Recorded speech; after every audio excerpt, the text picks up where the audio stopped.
Hey guys, subscribe for daily content, and if you're shopping for gear, make sure you check out the description for the newest items at some of the very best online retailers. There's also links for some of the items that I personally recommend. Thanks! What's going on YouTube? Metal Complex here, and today I've got another short little unboxing to share with you guys. I have no idea what's in here. It appears to be sent by a viewer, so I'm sure that I had a conversation with somebody. We're going to find out what's going on here in a sec. Thanks so much to my generous patrons for supporting me right now. There's a link for Patreon right down below. And please make sure to follow me on Instagram at metal_complex. All right. Let's take a look.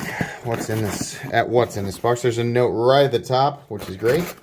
As you guys know, notes are my favorite thing in the whole world, so let's read that here real quick. Mr. MC, per your request, I figured here is the, yes, okay, cool. So this is a weird one.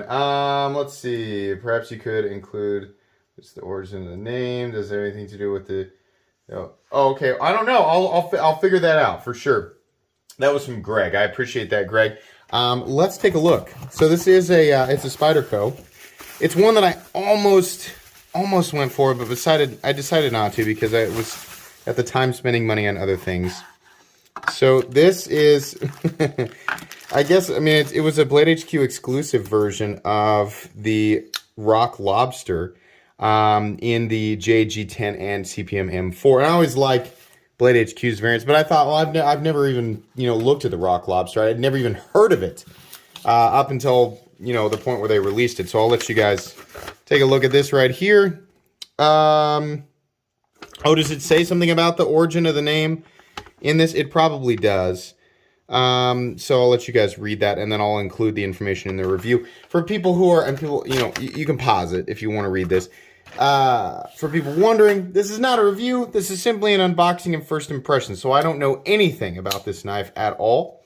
I'll learn about it and then share it with you guys once I decide to do the full review, which will be 2 to 3 weeks down the road. Tell you guys right now, it is very easy to deploy with the thumb, and there's plenty of open space right here to engage the liner lock, so that's nice.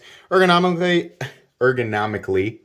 it's all right. In here's a little bit awkward because you have this big area where I want to squish 2 fingers, and it does work. But then you have this hole right here, right? So it's kind of like this area back here feels like it's really pushing into these fingers.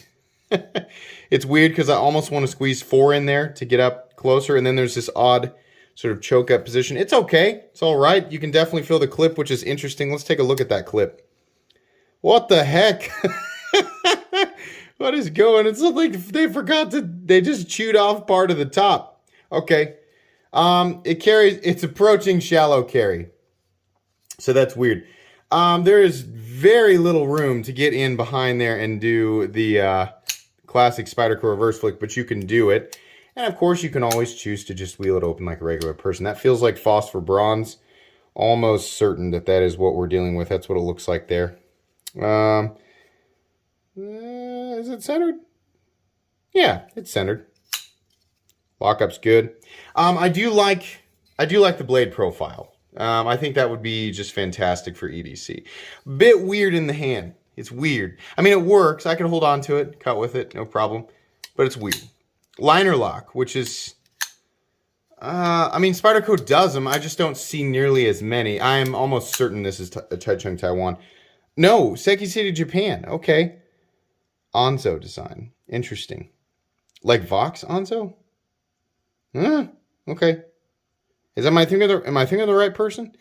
We have tip up or tip down right-handed carry. No option for left. They just were like, no left-handed people. Sorry.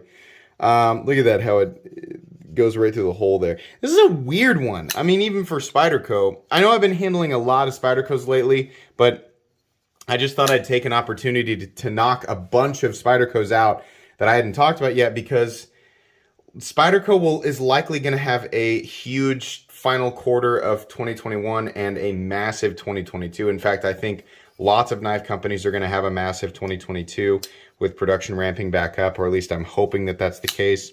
So I thought I'd knock out as many Spydercos as possible. The satin finish looks good.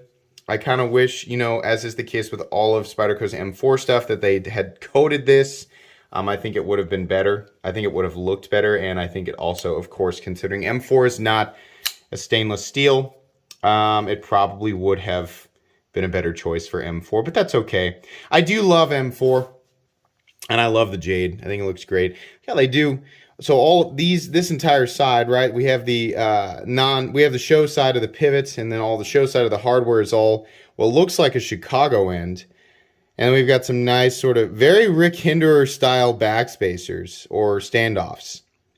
And then we have a lanyard barrel. This is peel ply textured, if you're wondering. Very nicely chamfered. And it is, they're not, I mean, like, they're kind of like half the body steel liners, but they do go all the way to the back. So it definitely does have some cartridge or recessed steel liners in there. So it's weird. It's neat though. I mean, I kind of like it for its weirdness, right? Once again, Greg, thank you so much for letting me take a look at this. Guys, I think that's going to be pretty much it today. I will link the Rock Lobster down in the description. I doubt that the standard version is still available. For some reason, I just doubt it. I don't know. But you can definitely find Spyderco knives down there as well in my most recommended section. Please make sure to follow me on Instagram at metal_complex. If you enjoyed this video, leave a like. If you'd like to check out my other content, I do, of course, have lots of videos of knives that are either expensive or inexpensive that I do or don't like, so check those out. And if you enjoy all my content, go ahead and subscribe, because there's definitely more coming. Thanks again for watching, everybody, and have a great day.